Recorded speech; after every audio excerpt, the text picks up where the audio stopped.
الحمدللہ والصلاة والسلام علی رسول اللہ۔ کلمہ لو یعنی اگر استعمال کرنے کا حکم۔ سوال کیا گیا ہے، کسی نے سنا کہ ایک شخص یہ کہہ رہا تھا کہ اگر آپ ایسے کرتے تو آپ کے ساتھ یہ معاملہ نہ ہوتا، تو دوسرے شخص نے یہ بات سن کر کہا کہ نبی علیہ الصلاۃ والسلام نے اس سے منع فرمایا ہے اور یہ ایسا کلمہ ہے کہ اس کا قائل کفر تک چلا جاتا ہے۔ تو دوسرے آدمی نے کہا کہ نبی علیہ الصلاۃ والسلام نے موسیٰ علیہ السلام کا بیان کرتے ہوئے فرمایا، اللہ تعالیٰ موسیٰ علیہ السلام پر رحم فرمائے، میری تمنا ہے کہ اگر وہ صبر کرتے حتیٰ کہ اللہ تعالیٰ ان دونوں کا معاملہ ہمارے لیے بیان فرماتا۔ تو دوسرے نے نبی علیہ الصلاۃ والسلام کے اس فرمان سے استدلال کیا کہ اللہ تعالیٰ کو طاقتور مومن کمزور مومن سے زیادہ محبوب ہے، حتیٰ کہ یہ بات کہی کہ بے شک کلمہ لو یعنی اگر شیطان کا دروازہ کھولتا ہے تو کیا یہ اس کا ناسخ ہے یا کہ نہیں؟ الجواب بعون اللہ سبحانہ وتعالی۔ نبی علیہ الصلاۃ والسلام نے جو بھی فرمایا ہے وہ سب حق ہے، اور لو یعنی اگر یہ دو طرح سے استعمال ہوتا ہے۔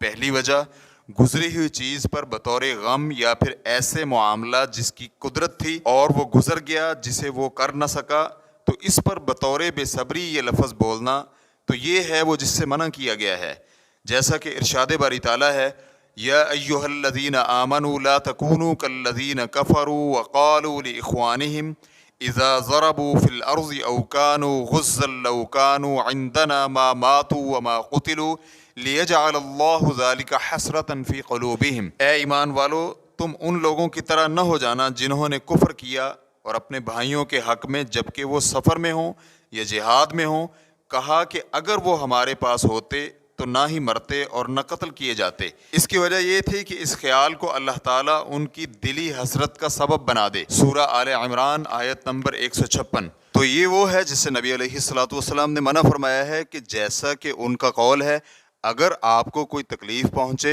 تو یہ نہ کہو کہ اگر میں اس طرح کر لیتا تو ایسا ہو جاتا، لیکن یہ کہو کہ اللہ تعالیٰ نے جو چاہا کر دیا، کیونکہ لفظ اگر یہ شیطان کا عمل کھول دیتا ہے، یعنی آپ پر غم اور افسوس اور بے صبری کھول دے گا، اور یہ نقصان دہ ہے نہ کہ نفع مند۔ بلکہ آپ یہ جان لیں کہ جو آپ کو پہنچنے والا ہے وہ آپ سے چوک نہیں سکتا، اور جو آپ سے چوک جائے وہ آپ کو ملنے والا نہیں، جیسا کہ ارشاد ربانی ہے، ما اصاب من مصیبت الا باذن اللہ ومن یؤمن باللہ یہد قلبہ۔ کوئی مصیبت اللہ کی اجازت کے بغیر نہیں پہنچ سکتی، جو اللہ پر ایمان لائے اللہ اس کے دل کو ہدایت دیتا ہے۔ سورۃ التغابن آیت نمبر 11۔ مفسرین نے کہا ہے کہ اس سے مراد وہ آدمی ہے جسے کوئی مصیبت پہنچے تو وہ یہ جانتے ہوئے کہ یہ اللہ کی طرف سے ہے اس پر راضی ہو، اسے تسلیم کرے۔ دوسری وجہ، کلمہ لو کا دوسرا استعمال حصول علم یا علم نافع کو بیان کرنے کے لیے، جیسا کہ ارشاد باری تعالیٰ ہے، لو کان فیہما آلہۃ الا اللہ لفسدتا۔ اگر آسمان و زمین میں اللہ کے علاوہ اور بھی معبود ہوتے تو یہ دونوں درہم برہم ہو جاتے۔ سورۃ الانبیاء آیت نمبر 22۔ اور یا پھر نیکی سے محبت اور ارادہ خیر کے اظہار کے لیے بولا جائے، جیسا کہ اگر میرے پاس بھی فلاں کی طرح ہوتا تو میں بھی اسی طرح عمل کرتا جس طرح وہ کر رہا ہے، تو اس طرح تو یہ جائز ہے۔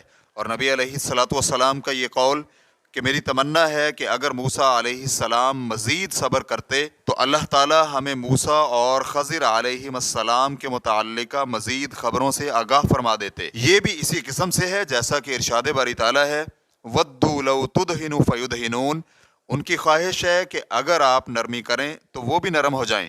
سورۃ القلم آیت نمبر 9۔ اس میں پہلی بات تو یہ ہے کہ نبی علیہ الصلاۃ والسلام نے اس واقعے کے نتیجے میں حاصل ہونے والے صبر سے اپنی محبت کا اظہار کرتے ہوئے ان کا ذکر کیا ہے، اور دوسری بات یہ ہے کہ ان کے صبر پر ملنے والے مزید فوائد سے آگاہی کی خواہش کا اظہار کیا ہے، اور بس۔ اب اس میں نہ تو کوئی جزا فضا ہے اور نہ ہی مقدر پر عدم رضا کا پہلو۔ واللہ تعالی اعلم۔ اسلام QA ریکارڈنگز، مؤسسۃ الشیخ محمد صالح المنجد، المملکۃ العربیۃ السعودیہ، فتویٰ نمبر 11010۔ والسلام علیکم ورحمۃ اللہ وبرکاتہ۔